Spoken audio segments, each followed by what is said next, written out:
Hello, I'm Andrew Schaap, and welcome to Visions of Representation, a series of interviews with scholars in democratic theory that we have recorded as part of the Horizon-funded Redirect project. In these interviews, world-leading experts in democratic theory discuss their ideas about the shifting dynamics and practices of representation within contemporary political life. In this interview, I caught up with Professor Nadia Urbinati at the American Political Science Association annual meeting in Vancouver in September 2025. I began by asking Professor Urbinati to explain what intermediate bodies are and why they're so vital for representative democracy. Representative government, democratic representative government, is a complex system of opinion formation through movements, through media, through social relations in the working place or elsewhere, plus political parties, movements inside of the political arena, institutions channeling all these system of ideas, interests. Finally, they reach the decision-making moment in the parliament. So you have to imagine the representative government as a comprehensive and very functional way of marching from the bottom up. So this is not easy. To us it comes easily because we are used. But it produces, or it was able to produce through time, through 2 centuries and more, a very comprehensive system of intermediation. What does it mean, intermediation? It means that there are, even if we don't really plan to do so, but we need to have, and we do, and we make, associations in forms of parties or social associations or civil associations that connect individual citizens for the many various reasons, sometimes to solve a problem, but some other times to articulate needs, passions, or contrarieties, oppositions we have, and that nobody thinks about in the institution. So to make the institution know. And on the other hand, the institution says to make know us what they're doing. So this up and down, like in an elevator kind of relationship, is provided by this intermediary organization. Organization is a big word, I understand. Could be associations, political or social. Now, theoretically speaking, this is important. Why? Because while they allow this up and down elevator movement from society to the state and vice versa, they also do other things. First, they limit the powers of those who are in power. And they do so in different ways. First, because they control, survey, watch, and on the other hand, because they push, they stimulate, they influence. So you have to imagine that a world, a comprehensive world in which those who are in power, although they tend to be secluded and isolated, they can't. They can't because they want to be re-elected, so they have to take into account what the people think in these associations. Or simply because they want their adversaries to be seen, and thus they want to punish this adversary, and they use the opinion formation in the association in order to do this job. No matter and for what different kind of reasons, it is thus a way of limiting power, right? Giving inputs, limiting power, and containing the tendency to absolute monopolization of power by those who are elected or simply those who are in power. So the associations does, or the intermediation does, many things. Among them, politically speaking, the possibility for we, citizens, ordinary citizens, with no other power than voice and expression, association, intermediation, they give us the possibility of associating, aggregating, uniting, and thus creating a critical mass of people. And this is a third power that we have to consider. That is, democratic society is based on individual citizens because individuals go to vote in secrecy. So how these individual citizens have power. Actually, individually taking, they don't have much power, but they acquire power once they are capable of finding the way of associating. So this associational life thus is hugely important. Now imagine you don't have it.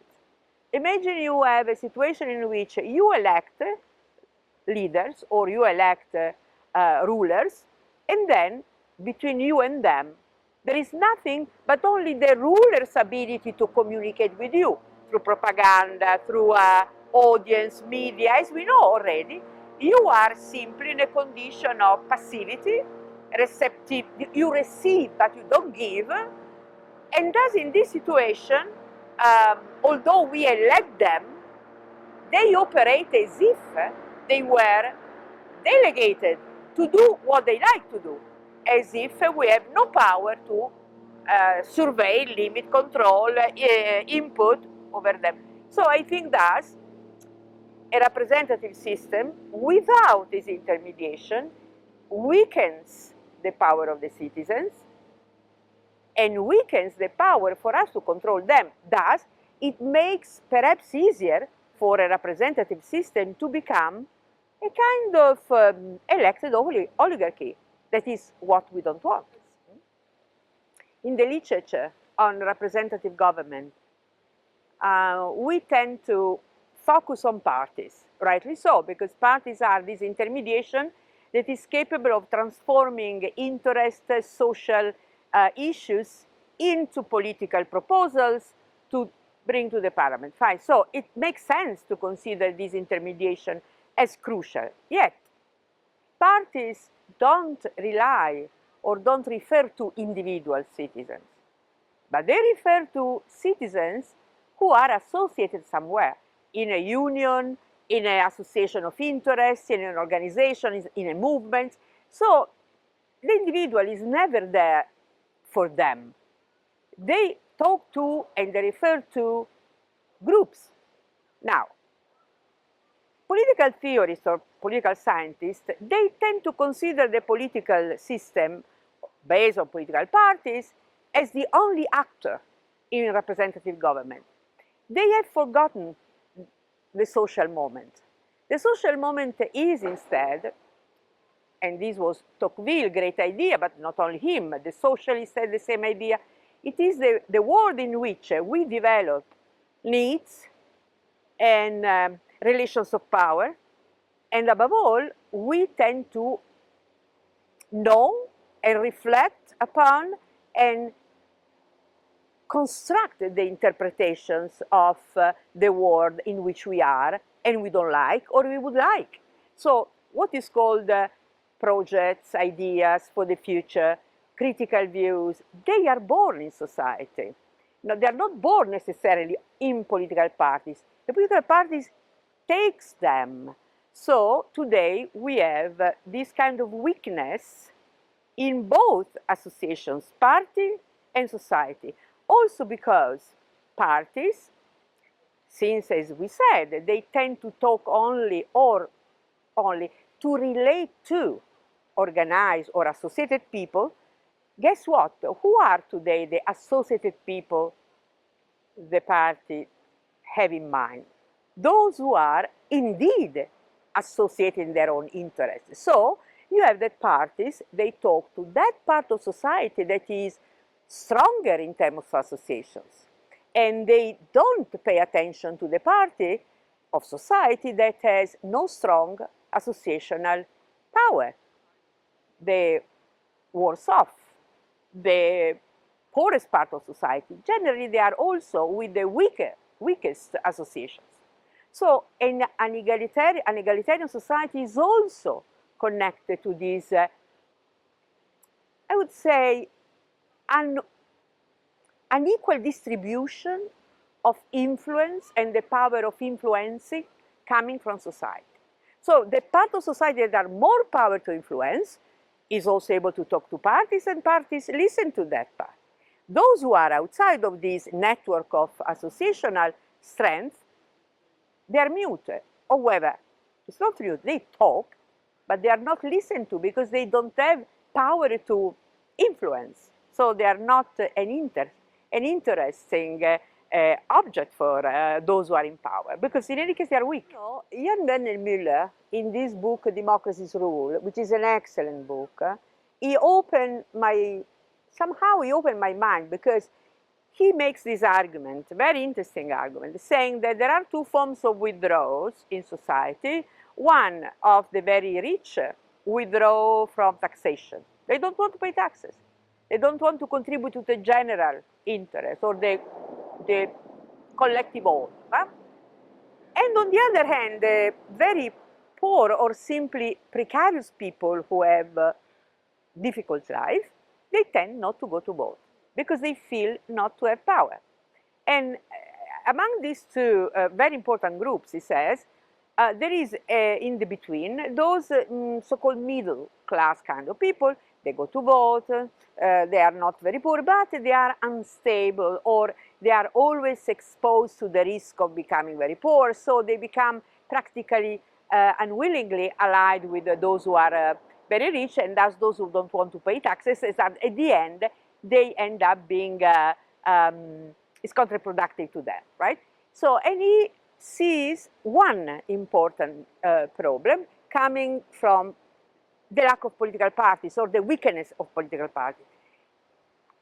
Reading him made me see that indeed the parties are a problem, but because of that unequal distribution of social power that he was talking. And he doesn't consider enough, in my view, actually doesn't at all. So I think that if we want to tackle the issue of parties and to understand why parties are so weak today, we have to open the floor of, to open the door to society. Now, it seems to me that political theory, I wouldn't say political science because it's different, although even they are even more radical than political theories, they have forgotten society. So going back to society for me, it means to see that if parties are in this shape, it is because they have, or they are actually functional to society.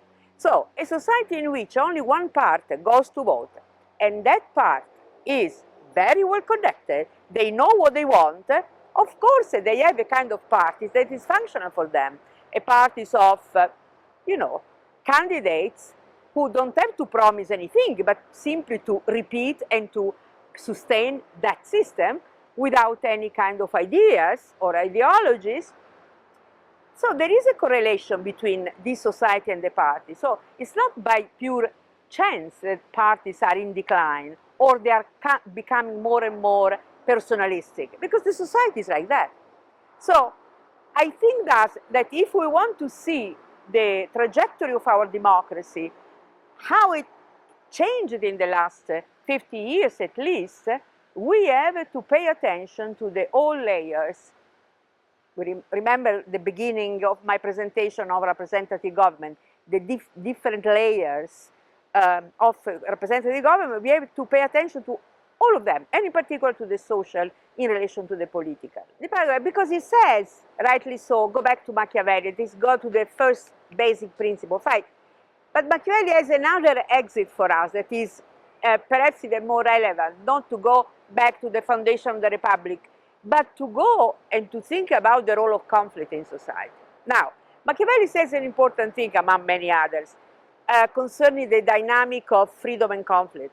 He says that when the elite, the political class, he's in a condition of superior isolation toward the other parts of the society and doesn't feel the presence of that society pressing, controlling, they really feel and they act as if they were very free to do what they want. The question is that the more they do so, the more it ends up that the few, those who are in government, since they don't have oppositional outside very strong, they become internally divided, they faction. So they create a kind of civil war among them. They weaken the system, institutional system, by this fraction among them, or between them, that at the end of the day, they weaken democracy because they don't have anymore those people outside pressing them and containing them. So it's very important, this moderation agency. The moderation agency comes from this game, from this, like a fisharmonic, like an harmonic. It's a game between the few and the many, but through institutions that allows each of the two to do their job, and not one to withdraw and to let the other do all the job. So it seems to me that this is the kind of Machiavelli we have to pay attention to, which is the logic of conflict transformation of conflict into stability and freedom.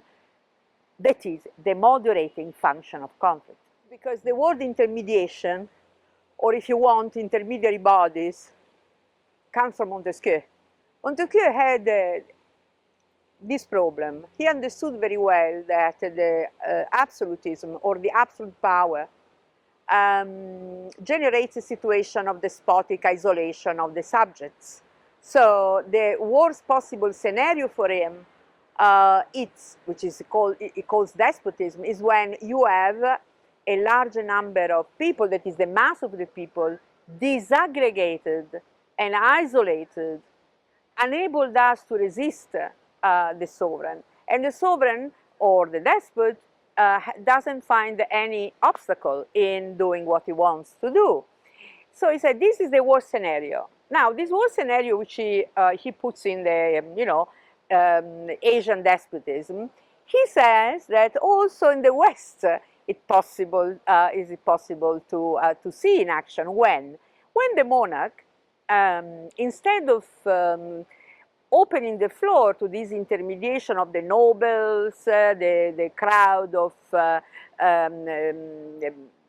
functionaries of the states, many actors, instead of recognizing them and let them do their job, interactions among them and connections to the people, he wants to do all the jobs, and thus it makes this intermediation simply a figure of speech, zero, no value, no power. And he thinks that the intermediation is a way of limiting the sovereign power. Cioè, it is a liberal argument, if you want to say so. Of course, Tocqueville comes from that tradition. But since he was talking about democracy and he was observing democracy in the states, his idea is more, for us, more interesting, because he says that the democracy, is a democratic society, is based on popular sovereignty. Popular sovereignty is an artificial construction, of course, made of equal citizens.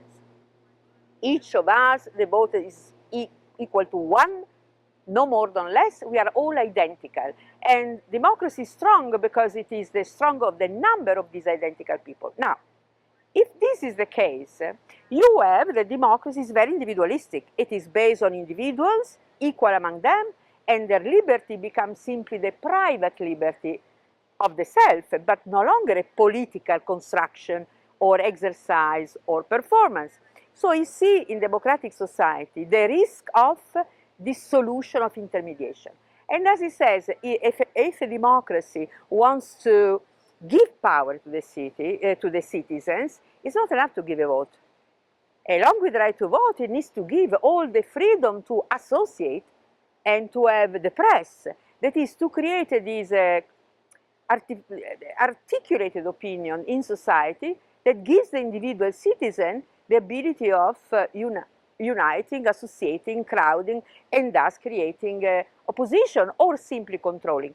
Now, he saw something important for us, because we are individual citizens, and today with the media, with the internet, with this system of audience democracy, which is again horizontal and disaggregated, we come to be similar to the nightmare that he had in mind. That is, a democracy in which there is a strong popular sovereignty at the institutional level, the rule of the majority.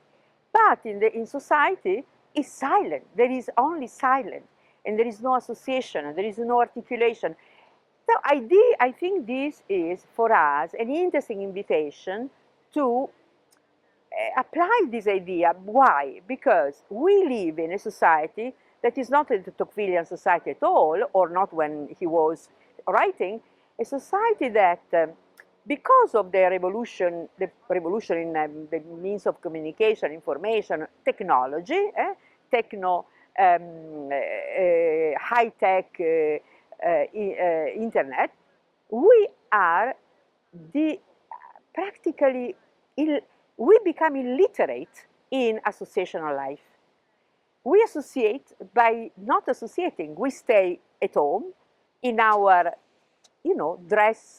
private dress, never entering the public, and from home, never entering the public, we entertain public relations with everybody, and we have the illusion that in this way we act in concert, in association, that we are very, very participatory, but we are not.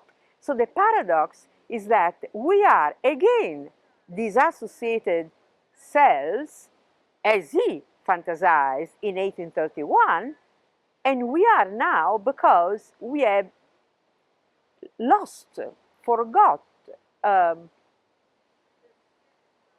ability of associating physically in ordinary life. So I don't want to sound like Orwell, but this democracy is a democracy that it's an impoverishment of our power to influence, to make our needs, our beliefs, our vision heardable, listenable to everybody. Why? Because we talk in private, after all. So the media, that with the social media, Facebook, X, they are a fantastic way of making us absent from society. And while giving us the illusion that we do many things. So that is something that we have to pay attention to. And today, it means that on the one hand, we have a society that is made of very powerlessness in terms of association, where few parts of society are instead very active and very capable of fulfilling their own interests. So more than in the past. That was my idea in reading Tocqueville, applying today. Now, at the end of the day, thus, the issue for us is not simply inequality of power, because we have the right to vote, again. So it's not understandable for us. What does it mean not to have the power to? We have the power to vote. We don't use, but we have it. The question is that if citizens think that they don't want to use it, they don't want to vote anymore, it is because that power doesn't reflect their own conception of what does it mean to have a power. So it is the power of influence they are looking for. They feel what they do, what they say, what they think doesn't have an impact on the political class or the parties. So it is not simply unequal power, because this is very generic. It is an unequal power of influence. Now, it is impossible to equalize influence. Influence is so ambiguous as a concept, but we know, and as citizens we know, what does it mean that in order for us to be heard, sometimes we have to do many things. To go down to the square, to petition, and it's not enough. So we know very well, we sense very well what does it mean to have a power of influence. Now, thus, today, whereas many, but not too many, they are very connected. They are the industrialists, the professionals, people in the universities, people in the business. They are very connected, by God. And they go to vote, all of them. So if they go to vote, it's because they know that their influence is strong. And on the other side, they don't. Now, what to do? Because we cannot give the government or the state the task of creating artificially the associations. Makes no sense, right? The associations are there to limit power. They cannot be created by the states. Otherwise, we create an absolutist regime. Now, instead, the idea is that, think about how the democratization of our democracies started. It started in the 19th century by local local government associations, cooperatives, small shopkeepers, they start organizing when they felt, they understood that they needed to make their claims important. So once again, in my view, this acquisition of relevance of the associational life should start from the periphery. That is, it's not a periphery because it's the center of democracy, but it's by the local and not by the central. It is by the bottom up and not the top down. How to do it? Well, there are many ways by creating associations, of course, but also by funding strategically. Some also way of solving problems of critical problems. For instance, an example that came to my mind by an experience we had in Italy, in Florence. Now, a big industries, a corporation, I don't remember the name, but if you want, I can check the name, decided to close and to export the productions elsewhere. The workers, instead of, as usually they do, go home crying, but at the end nothing happens, they start having an interesting phenomenon of cooperative, local capitalization. That is, both the municipal, the people, the associations, the unions, parties, they organize themselves so as to help them to resist in their struggle, which lasted 1 year. And at the end, they were able to reopen the plant, part of it, and to restart the production.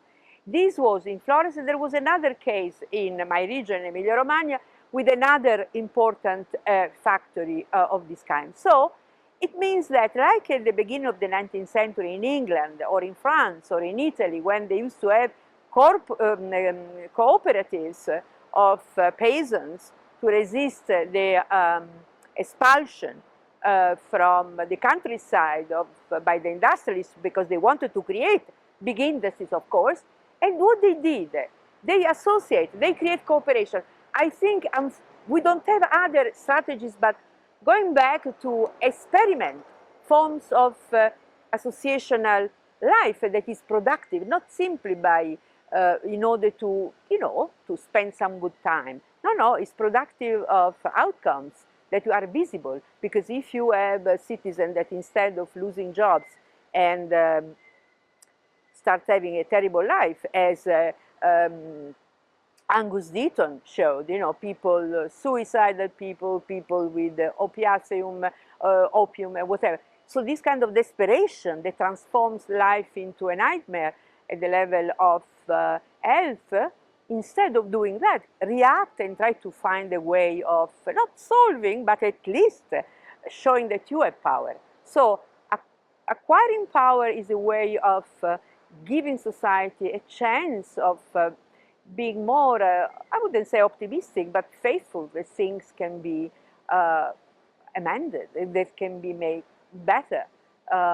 So I think this democracy that we know has the ability of experimentation. This was since the Athenians' time. When they had to find a solution to a problem of collective they invented institutions, they invented procedures. And this was the case in the 19th century, this was the case after World War II. So think about the factory councils, right? So the idea of bringing democracy where we don't think that democracy should be, that is the non-political, no, the social is the place in which democracy starts. So I would say that believing in the experimentation of democracy is important.